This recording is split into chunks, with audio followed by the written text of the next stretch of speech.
There is a financial system running quietly above the one you use, and you were never meant to know it exists. You've heard of private banking, dedicated advisors, white glove service, exclusive investment access. For most people with serious money, that feels like the ceiling, the best treatment the financial world has to offer. It isn't. Above private banking sits something far more exclusive. No public branches, no advertisements, no website you can visit.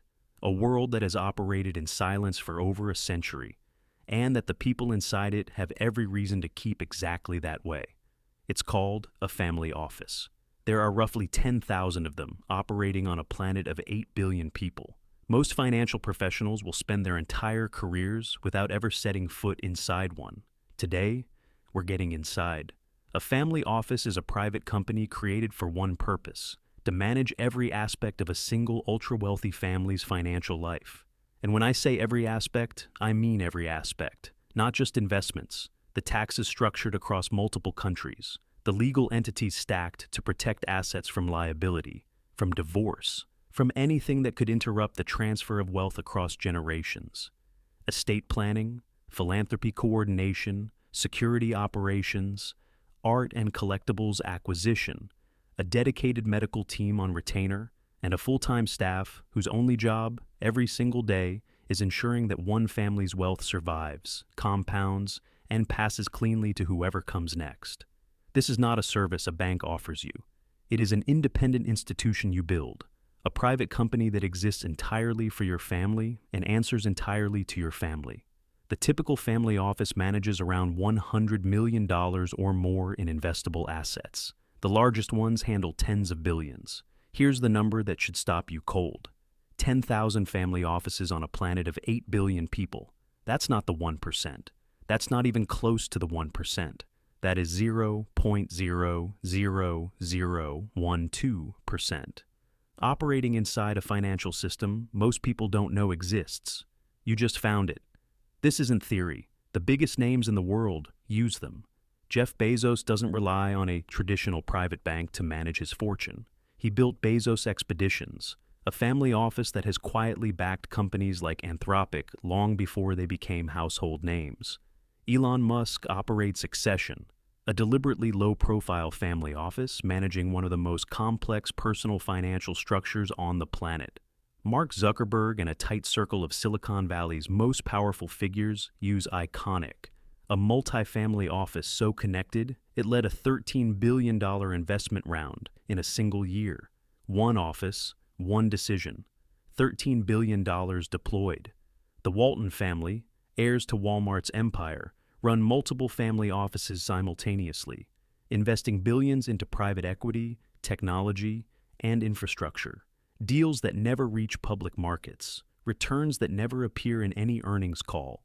These aren't passive money warehouses. They are active, sophisticated financial machines built to compound wealth across generations and across centuries.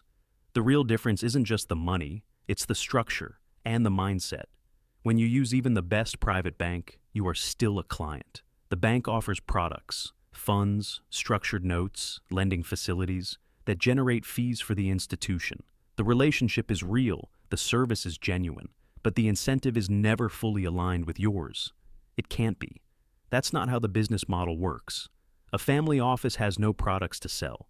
Its only mission is the long-term success of one family. Full stop. That changes everything about how decisions get made. They think in generations, not quarters. They hold positions that no public fund manager could explain to their investors. Because they have no outside investors, they answer to one family on a timeline of 50 years, not 50 weeks. They invest directly into private companies before those companies ever go public. They take stakes in infrastructure, real estate, and private credit deals that never appear on any public exchange. They don't pay a fund manager 2% annually and 20% of profits. They hire those managers directly, or cut them out entirely. The staff reads like a mid-sized company org chart.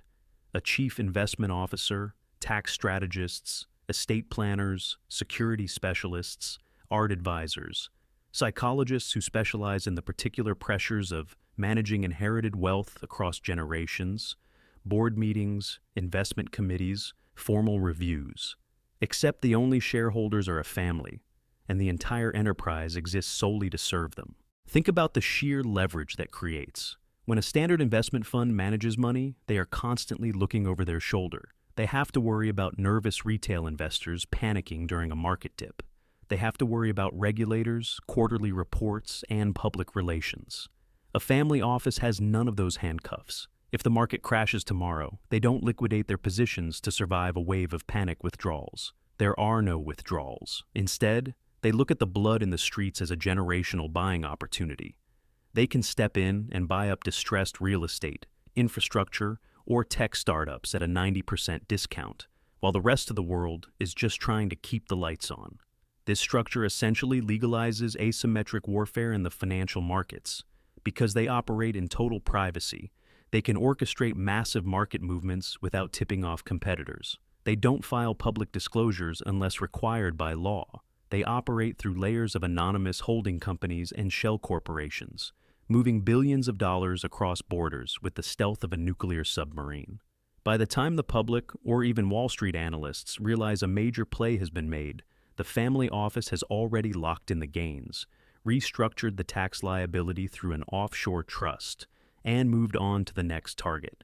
It is a fortress built not just to protect wealth, but to weaponize the patience that only a billionaire can afford. What's truly fascinating is how this quiet capital shapes the world we actually live in. Because these offices aren't chasing short-term public trends, they often spot massive shifts in technology, agriculture, and infrastructure decades before Wall Street does. They aren't looking for a quick tech fad. They are funding foundational things, private shipping lanes, specialized medical research, or automated supply chains. It makes you realize that the global landscape of tomorrow is being quietly mapped out by a handful of private strategies today. It isn't a conspiracy. It's simply the ultimate execution of the long game. The Rockefellers built the first modern version of this in 1882. What started as a structure to manage one fortune quietly became the template for how serious multi-generational wealth actually operates, not in theory, but in practice. Today, family offices worldwide manage a combined $6 trillion in assets. That number has nearly doubled in the last decade. Because new wealth is arriving at this threshold faster than ever before. Technology founders, private equity executives, creators who built platforms into global empires and suddenly found themselves managing a level of complexity that no bank was ever designed to handle. Every one of them arrives eventually at the same conclusion. The standard financial system was not built for them. You will probably never build a full family office. But the principles that power them work at any level of wealth. They are just rarely taught to anyone who isn't already inside the room. First, separate the advisor from the product. Always understand exactly how someone managing your money gets paid. That single question changes everything about who is actually working for whom. Second, think in decades, not months. Most financial products are built for short-term visible performance, because that's what keeps you from leaving. Ask yourself instead, what does this decision look like in 20 years? Third, coordinate your financial life. Stop keeping investments, taxes, and estate planning in separate silos. Even simple alignment between a good accountant, a financial advisor, and basic legal documents creates massive advantages over time. These aren't billion-dollar moves. They are shifts in thinking that compound powerfully, no matter where you start. Family offices aren't flashy status symbols. They are quiet operating systems for serious, multi-generational wealth, designed from the ground up to serve the family and no one else. Bezos built one. Musk built one. The world's most sophisticated fortunes run on them. Most people will never have one. But understanding that this layer exists changes how you see the entire game. This is gated. If you want to keep walking through doors most people never even notice, subscribe and turn on notifications.